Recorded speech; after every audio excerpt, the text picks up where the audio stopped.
Saatte tilimizni en kıyın zamanı bulur.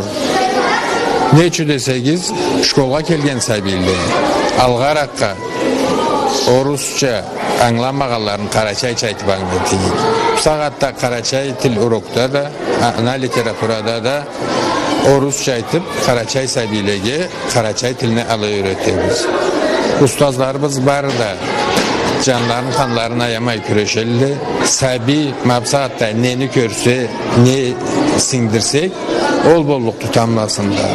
Yani bir en bektilerim üde, anala, atala, kalay da bolsun, alay küreşken detmeyle sonra cezamallarında sabileni, anala üde Karaçay çabır söyleştiler. Orus tülge Allah aytsa, sadik de öğretirikti, şkolda öğretirikti, oram da öğretirikti. Televizyonu unutup ketip arabız.